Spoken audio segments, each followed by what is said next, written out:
পাইলাম না। কোনো একটা কিছু ফাঁক করে একটু শান্তি পাই না।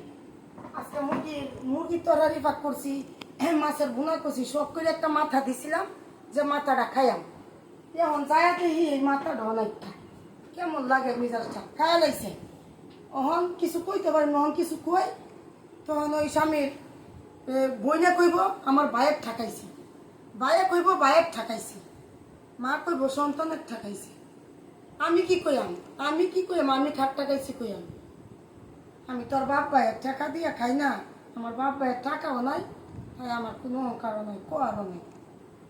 আমি তোর কইতে পারব না যে আমি আমার বাপ ভাইয়ের টাকার টাকাইতেছি। হাই রে কফাল, এত কিছু ফাঁক কইলেও কপাল এই মরিচের বত্তা, এই মরিচের বাটা মরিচের বত্তা দিয়া পাত খাইতাম। এদিন আমি স্বামীর সংসার। আল্লাহ কি বিবেক বিচার মানুষের, আল্লাহ আদায় কবে করবো? একটু আসলে মানুষ কিরূপ করে পরের জীবতের উপরে। আল্লাহ করে হেদায়েত করুক, আপনারা আল্লাহ হেদায়েত করুক। একবারও আপনারা বিবেক বিচার করলেন না যে আপনারা যা খাইতেছেন যে আমারও খাওয়ান লাগবো, আমার লাগে একটু কেউ কিচ্ছু তৈলেন না। এটাই হচ্ছে বিচার। নিজের জীবত ঠিক আছে, পরের মাইয়া এর লাগে আমার প্রতি কোনো টান নাই।